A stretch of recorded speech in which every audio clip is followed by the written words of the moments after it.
Hi and welcome to another episode of Ctrl Alt Speak. My name's Chris Pallett and today I have with me the owner of ANTA Education, Craig Howard. Hello. Craig, hello.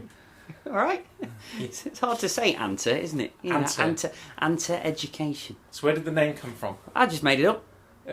Genuinely, it is my kids' initials, AN and TA, Abigail Neve and Toby Alexander, and that's it. I gave little or no thought to the name of the company when I set it up. Or how it rolls off the tongue. Or how it rolls up the tongue. And trying to say it over the phone, especially when somebody's the other end going, "You're who? ANTA." Or "You're ANTA." I've got to spell it. Oh my word. Well, at least you've got a name that you don't have to spell to people. Previously, when I set up businesses in the past, we've agonised over what the business was called. Yeah. And this time, I didn't care. So it was just, there you go. Pick some letters, yeah, and then move on with it. Excellent. So, I was trying to, it's got to be, 12, 13 years we've known each other through business? Yes. So, which is just an incredible amount of time. So for the people that are thinking, who's this Craig fella? Yeah. Who are you? Tell the audience well, I'm about 42 years old. I'm 6'1". No. This is a podcast about business. It's not a dating app. It's not a dating app. Oh, damn it. Right, so my business, my background is in general recruitment and training. I've ran recruitment businesses before. I worked for Telford College for a number of years recently. I set up ANTA Education last year with a view to having two sides of the business.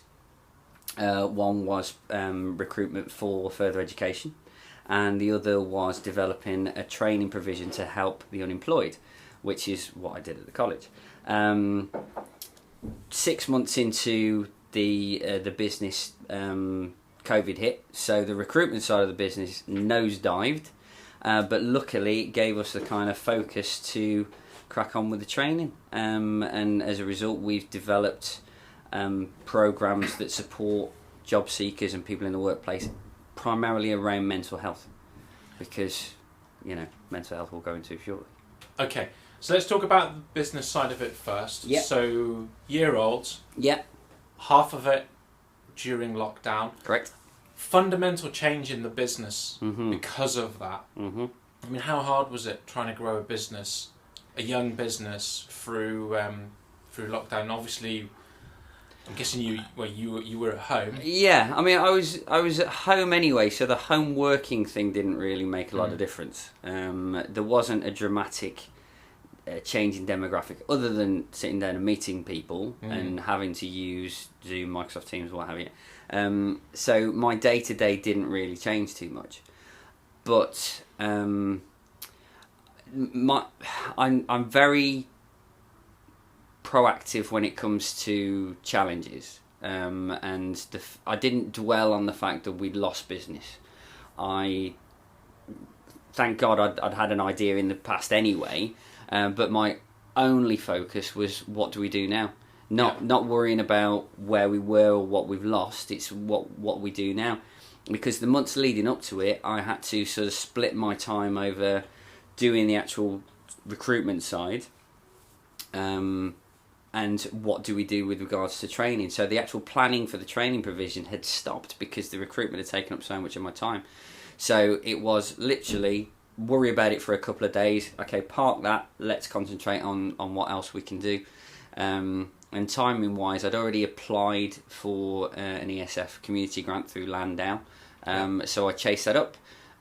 They've been fantastic. They've supported the business, and obviously they gave us the funding to start, and that's kind of where we are now. But we needed to make sure it was, whatever we did, fit in with the new world. Of course. We couldn't just be training people in a classroom. We had to learn about online classrooms and Zoom and all that kind of stuff, and that's what we've been able to do is through people like yourself and giving us advice and stuff like that. Yeah. Understanding what we can offer as a virtual classroom through these platforms. So what would you? So coming from when you were at college, I mean, obviously that's a physical base where you've got that classroom, all that infrastructure, and then you've got a virtual virtual environment where you're relying on video conferencing and that kind of tooling. Was it a big change, a big step up to that, or did it just kind of Do you know what? worked? We honestly thought it would, but it didn't. The feedback we've had, and this is a lot to do with Mark, who's our tutor, creating an atmosphere that is. Well, I keep calling it a virtual classroom. I don't like calling it online learning or anything like that. It is a virtual classroom, and like we've all experienced, there's an anxiety to using new technology, and I suppose it, for myself alone, that anxiety kind of makes you uncomfortable. Yeah. So as soon as you can sort of create an atmosphere that people are comfortable with, the better. So what Mark's been able to do is, and I think it's a lot to do with the subject matter as well, is create that classroom environment where the learners talk to each other. I think that's a key to it. To break down the barriers. And yes, it's not a cup of coffee in the refectory at lunchtime. Yeah. But you can still break those barrier downs and have you're sitting next to each other, although you're miles apart. You are actually sitting next to each other, and you can talk to each other. Yeah. And it's that environment rather than. I mean, we've all been on sort of on conference calls where there's 20 people, and people have got things going on in the background, and it's really uncomfortable. And so we only do sort of 5 or 6 people in the class at any one time, and they're able to talk, and we can break off if we want to, but. The feedback we've got has been brilliant, and it's literally taking the atmosphere that you get from a normal classroom and just whacking it online. Yeah. And it sounds simple, but it all sort of stems around the delivery and stuff like that. Yeah. So let's talk about the subject matter now. Obviously, lockdown, bit stressful, lots of stuff going on for lots of people. Yeah. I don't know about your experiences of home working with the children at home. Mm-hmm. I've had my home working with my little boy at home, and I'm going to be honest, I'm not looking forward to a second lockdown. It's been very challenging. What are you seeing out there? Are people more aware of their mental well-being because of the situation? Are they open to help and sharing? I think what anybody listening to this is going to sort of potentially say is, what does he know about mental health? Because I've gone from saying I'm doing recruitment to saying we're doing mental health qualifications, and my answer to that is this whole drive to push the mental health message was from personal experience. So 3 or 4 years ago I went through a very dark period, and coming out of it, my motivation to spread the word about mental health purely has led to this. So I'll never say that I'm an expert in mental health. I'm not a doctor or anything like that, but we all have mental health, and my awareness has come from the roller coaster that I went on, and the drive to sort of help people and spread the word and hope that people understand their mental health is why we're doing this. Yeah. So from my perspective, there's an awful lot of people now post-COVID, we're still in it, aren't we? Post-lockdown, we're still in that as well. Post-whatever, post-March. Loads more people are talking about it. What we've seen over the last few months is a lot of people are talking about it, but my question from that is, are people doing anything about it? We can talk about it, is half the battle. Yeah. But what are we actually learning from it, and what changes are we putting in the workplace to make sure people understand their own mental health and the mental health of people around them.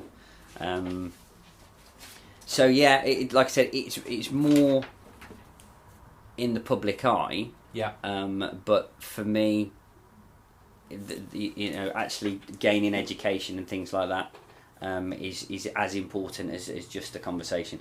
The platform we've developed starts the conversation, and then we deliver the quality qualifications and the exams and things like that to make people be able to spread the word, and that's that's the thing. So when you talk about exams and qualifications, we're talking about a proper.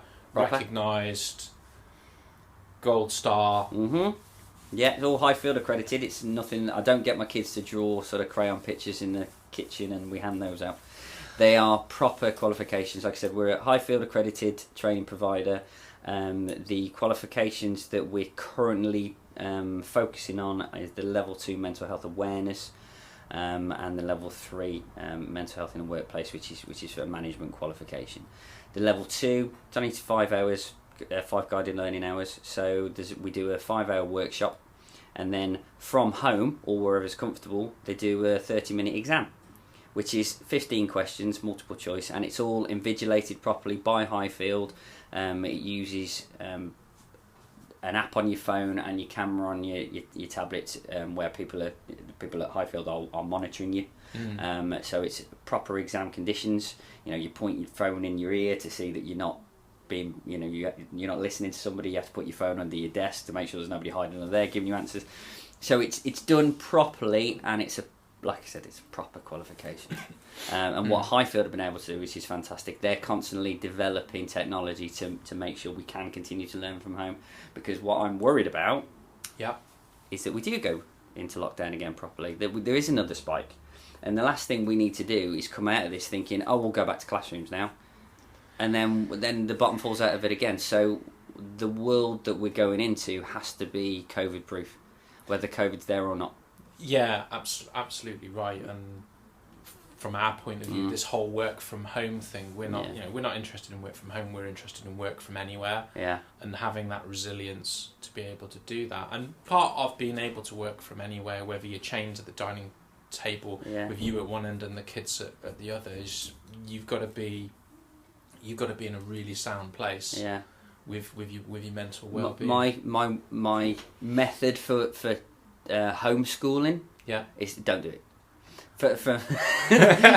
I went into lockdown is I've got a teaching qualification, not a teacher, but I've got a teaching qualification, and I've taught adults before, and I went into lockdown going, I could do a lesson plan. I can, we can write it on the chalkboard in the kitchen. We say we're doing this one till. It just went out the window within 2 days. What I'm doing now is literally I fit my working hours into the time when I don't have the kids, and I fit my time with the kids in the time I had the kids. That's the only way I can do it. I can't. It's God bless anybody who does do both. Yeah, well, I can't do it. I'm the same with that. I went into lockdown thinking, okay, that's fine. I've got my little boy. I can carry on working. Everything will be great. And then it just descended, and suddenly it's like, right, okay, I'm at home with Will today. I'll just schedule a couple of calls. That's fine. And I don't know what happened. I don't know what happened with the whole lockdown thing. It was Zoom call after Zoom call after Zoom call, and trying to do 3 calls in a morning was horrendous anyway. Then throw in a 4-year-old, and suddenly it's. And in the end, I just said, like you, if he's at home, I'll work on the evenings. I'll work early mornings. I'll work at the weekends. I'll do the extra hours. Somebody said something. I think it was when kind of lockdown first started, which kind of resonated with me. Is that especially when you got young kids, is something like, I'll paraphrase it completely. Is when the kids grow up and look back to lockdown, they should think of it as a valuable time they spent with their parents. They can look at it from that, not a time where they didn't see their parents because they were shoved in front of the telly, or they were given a book to read or something like that in the corner while mommy or daddy had to spend time working and ignored them. I'd rather take the advantage of this and actually spend the quality time with the kids. And it's impossible for everybody to do that because work responsibilities are different for everybody, but if you can manage your own diary, then you're making the best out of a bad situation. Yeah, absolutely. And it's that whole, and I know I'm not a massive fan of the term, and other people aren't, but it's that whole university of life thing. Yeah. You're going to, by having those real world experiences, and like with my little, and we count the roundabouts from preschool to home, and it practices his maths, and we have a laugh whilst we're doing it. I don't need him shoved in front of a YouTube video or. And I'll always say my 7-year-old son on the PlayStation, he's learning something. Don't know what he's learning, but he's learning. He loves it. He's happy. I'll play with him every now and then. So that sounds like bad parenting, but it's not. No, he'll be all right. He'll be all right. keeping the technology theme, bringing it back to mental Yes. well-being, mental health. Yeah. What technology and tools have you seen and come across that can help people, both in terms of promoting and raising awareness for mental health awareness, and also helping people make the best of whatever it is they've got? Well, there's I suppose there's two angles that we are looking at the business from a training perspective, and one has kind of nicely led to the other, which is answering your question. Is that you've got mental health, and we're promoting mental health, and we're getting people talking about it, but in the world as it is, everybody, to get anywhere, needs to have a level of digital skills understanding. Okay. And that, as you know, is different for absolutely everybody. You presume that somebody in their 50s or 60s or at any age knows everything that you know about sending an email, about copy or pasting or anything like that. You know, you never know what level somebody's digital skills are at. So what we're trying to do is what we've led to is, because when you do these home exams, you need a little bit of digital knowledge, a little bit of digital confidence, shall we say? Yeah. Because you have to download an app, because you have to use a certain browser. Yeah. And that, ironically, creates anxiety and worry, because you don't necessarily know what you're doing. So where I'm trying to move to add an addition to the mental health qualification is do something around digital skills to help people be more confident when somebody says download an app, use a certain browser, because not everybody of any age will definitely understand that. You don't know what background people have come from. And that first time thing will just create anxiety, whether it's going to a new place for the first time, starting a new job, meeting a new person. Using new systems and new kit are always scary. You know, and like today being a prime example with you and I. You know, we were going to meet on Microsoft Teams. Yeah. I got worried about it, so I was here 10 minutes after we were due to start on Microsoft Teams. So, you know, it doesn't matter how confident you think you are, using new kit, new technology can be daunting. So as far as the kit that we need to use, everybody needs to have a laptop when they do a home exam. Not everybody's got a laptop. Everybody's got a phone, but the technology as it is at the moment to invigilate the exams, I don't know whether it's just not available on phones, or they're presuming that people don't have multiple devices to be able to operate it. But you need to have a laptop or a PC to actually run the exam. So where we're trying to go with it is, hopefully, as lockdown eases, that we can have in our new office in Halesfield or somewhere very close, is that we can have a bit of I suppose a centre where people can actually come in and do their exams if they're struggling to do it at home, because we've had issues like broadband speed, which is a common one. But most of the issues that we have are, like I said, they come from confidence. If they could be in a room where there's support, that's great. But if you're there and you're being told to, like I said, download an app and use a certain browser and all these little details, if you're on your own, you can get anxious about it. You know, so we're trying to deal with that. With as much as we can. So we deal with the digital side of it through mental health support, because we're actually giving a solution to a potential problem of having to do it themselves. So is there anything that employers can do in the workplace to promote this digital confidence? I suppose the digital confidence side of things, it's that comes back to acceptance and level of understanding, doesn't it? You know, if you do a functional skills for my few years at the college, right? We'd always do functional skills tests, paper-based, very quick ones, with adults, and it always amazed me the common level of English and maths there is out there for grown-ups, and it's a lot lower than you think. So the presumption that people know about digital skills and English and maths is much higher than it actually is. So if you're sitting there as an employer and you think Dave round the corner knows everything there is to know about IT, or you should know everything about IT, but in a company that's not an IT company, then like I said, it's having that presumption that your staff are okay.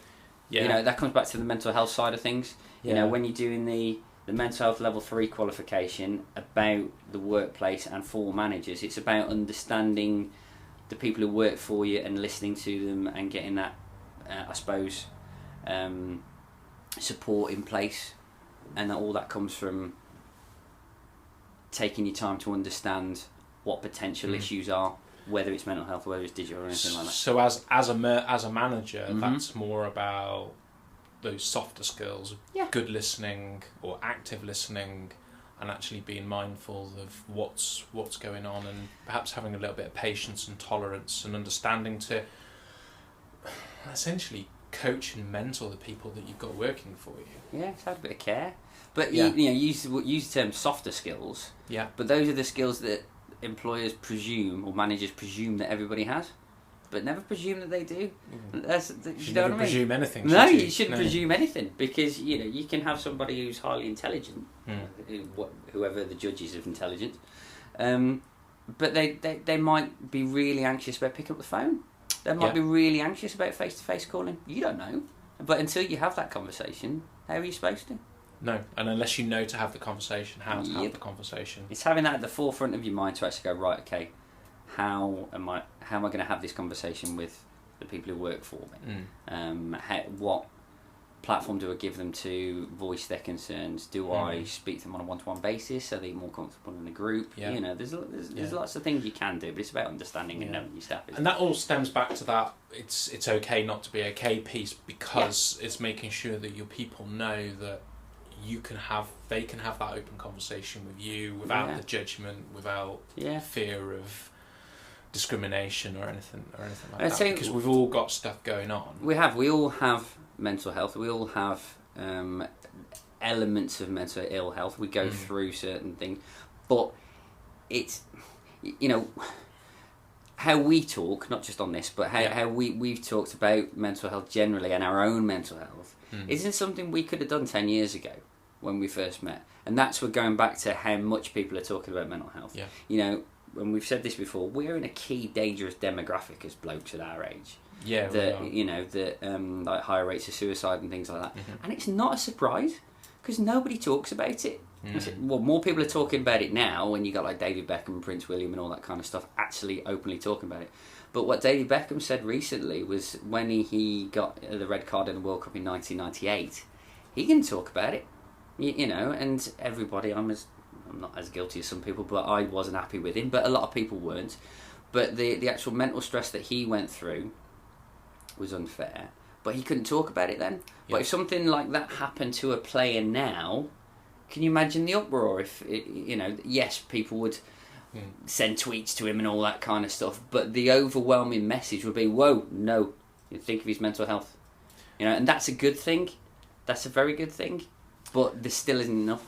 No, but it does prompt. It does say that actually we're on a journey. Yep, we're on a good journey. If you look at 10 years past today, and what is 10 years time going to look like? God so, knows. Well, new pandemic. Who knows? Well, we might have a nuclear fallout or something else. Never presume. There's no point planning ahead. Yeah, we talk about being a small business in 12 months. Should we do a business plan for next year? Nah. We don't know. Just live by month to month and just sit. It's very blasé about it, but just see what happens. If we're enjoying what we're doing and people are getting a benefit out of it, then that's absolutely, that's all we can do at the moment. Yeah. So have you got any good success stories in terms of the impact that this has had on your learners? I think so. Yeah, I think so. Anything you want to share? No, it's just specific ones. But we started doing this the mental health training only in June, and we've had I think nearly about 20 learners go through the qualifications, and the feedback we get, honestly, hand on heart, is really good. And it's not just about I suppose, getting the certificate and the benefit of an individual's CV from that perspective. It's the way that having a conversation about mental health makes them feel, and I love that. I really do. The fact that we're giving people a platform to sort of sit in a group of a few people and they talk about mental health. They talk about mental health as a subject, but it always relates to individual feelings and emotions and experiences. And when you sit next to somebody and you go, well, I've been through that, then it makes you feel better. You know, that you can share that kind of thing. So on a very basic level, that's what I love about it. And I think, touch wood, everybody who's been through that has had the qualifications, has had some level of that experience, and I just want that to continue. No, well, that sounds really amazing, and if that people are getting the benefit from that for themselves, the people that are surrounding themselves with, then that's really good, and it just means we're just going to have that better society to work in. So one question that everybody that's come on the podcast has been asked is, what is the one piece of technology you would not like to live without? So what is it for you, Craig? I'd love to be able to live without my phone. Or not live without. Yeah, I'd love to be able to live without my phone. I hate it. I hate the reliance on phones. Okay. But work, well, I can't live without it. Okay. Do you think there's a correlation between phone usage? I'm not going to use the word phone addiction, although I'm sure we all know people that love to scroll. Yep. Do you think there's a correlation there between phone addiction and mental health, mental well-being? Yeah, 1,000,000%. But it's that access to information thing. We go back to David Beckham's story. Social media didn't exist, so he wouldn't have seen all of the stuff that was going around about him, effigies being burnt in the street and all that kind of stuff. That's a bit dark, but you can imagine if social media was about then, and us as individuals, we're, from a mental health perspective, the first thing most of people do, I know you don't do this because you don't have technology upstairs. I'm glad to hear you're listening to the podcast, Craig. You told me that in person. But first thing a lot of us do is we wake up in the morning, kind of open one eye, pick up our phones, and then we just get drawn to social media. And you're looking at other people's lives, and whether you realise it or not, you're comparing yours to theirs, and and that's not good. That's not good. It's you could see good and bad news, and you relate to it in a variety of different ways. I'm glad I don't do. The only social I do is LinkedIn for work, and I'm glad that that's the extent of it. I can't stay away from it. No, that's not from an addiction perspective, but because I use Facebook for business. Yeah. That's how we access an awful lot of our learners because they're unemployed. We've got. Yeah. I created the Tell for Jobs page on Facebook, purely 5 years ago now. Yeah. And that's purely because the URL was available, and I thought, that might be good. So I just put together the, like I said, Tell for Jobs page on Facebook. It's now got 13,000 members. Nice. I don't make any money off it. Still active? Yeah. I will have had sat here, however long we've been here, probably about 5 or 6 new member requests on it. Wow. And there's employers posting jobs on it all the time. I admin it mostly myself. There are a couple of friends that help. Yeah. But like I said, it's just a thing that exists. It's not a business. It's not one of those things. So I can't get away from Facebook because of that. If I close my Facebook account, which God I'd love to do, but then I'd lose Tell for Jobs, and I'd lose whatever Facebook can give me as a benefit to the business. Yeah, and actually, what you're describing with Tell for Jobs, that's something that's good for society, good for the community as well. So the amount of people use it, it is quite sad to see, because people post on there that they're looking for work, and I know a lot of employers post on there as well, which is great. But how I can visibly see how quickly the employment rate goes through the roof. Because more people join and more people post, more people sort of say, I'm looking for this type of work, I'm looking for this type of work, and it's an interesting tool to see that. So it's a good barometer for what's going on. Good word, barometer. Yeah. It's a great word, isn't it? It's a fantastic barometer. Yeah, but it's Yeah, it is. Like I said, people use it, but I wish I didn't have to, in a way. Yeah, I don't miss it. No. I don't miss it. Yeah, well, I'd love to say that I was able to walk away from it, but I can't. Yeah. I mean, things like Twitter. I don't know. Is Twitter outdated? Do people use Twitter anymore? I know people that use it. I don't know. I don't know what the benefit is. I said to somebody earlier, I don't understand the benefit for Instagram for businesses. Don't get that at all. LinkedIn. I will shout from the rooftops. LinkedIn is brilliant, and I'm always happy to ask for help. That is me. That's part of my personality. I've seen that, and I think you've had some good success stories with that as well. I think with you posted something the other day where you'd had some help. I can't remember. There was from a business perspective. There was the Barclays From a business perspective, there was the Barclays business account. There's a lot of B's in that. There's a lot of B's in that. And I was able to just post on there. I need to speak to somebody local to open a proper business account, and long story short, I did. But from a personal perspective, that my most successful thing on there was about 3 years ago, just after my dad was diagnosed with prostate cancer. I put it on LinkedIn because I didn't want to put it on Facebook because I didn't want him to see it. I really wanted to treat him. Yeah. He's always liked Aston Martins. He'd never ever dreamed of owning one or anything like that. And I put a post on there just to say I'd really like to treat my dad with an experience of driving an Aston Martin for his birthday.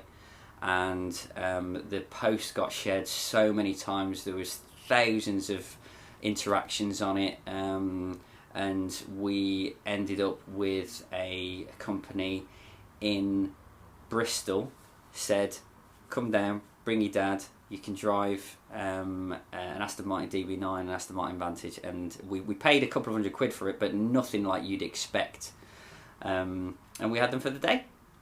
And my dad loved it. He loved it. But typical my dad, we finished it early and gave the cars back.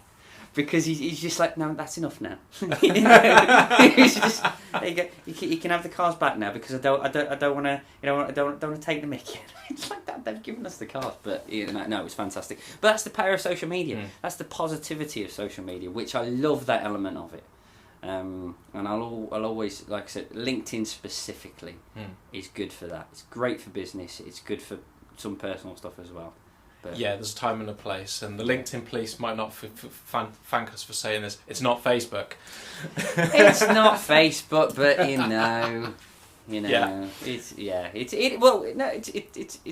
not Facebook, but there's real people on there, and it's part of social media. So, but the reality is people by people. Yeah. And if you can't be yourself. Yeah. And it's important. I try not to put too many selfies on there. I haven't put many pictures of the kids on there, but I can't talk about selfies after the horse mask. Oh, was that actually you? That was actually me. That's going to give me nightmares. That's actually me. Oh. £7 that horse mask off eBay. Bought it? Oh yeah. Oh yeah. Nutter. No, that's going to give me actual nightmares. Yeah. Well, you've got to horse around a little bit, haven't you? You've got to have some fun. Yeah, but it's creepy. It's level. Anyway, Craig. Anyway, thank you so much for doing this. You're more than welcome. If listeners want to learn more about you, ANTA Education, how can they do that? Well, the website is actually ANTA Recruitment, which is a bit confusing, but that's a technology question all in itself, because I bought antarecruitment.co.uk, and obviously we use that as our web platform. But yeah, they can find me on LinkedIn. Yeah, Craig Howard on LinkedIn. Yeah, they can probably find me on Facebook as well, but let's not do that. No. Yeah, ANTA Education, ANTA Recruitment. They can. Always happy to have a conversation with people. Dropping messages on LinkedIn and stuff. I do try and respond to as many as I can. All right, brilliant, Craig. Thank you very much. No worries, thanks, mate.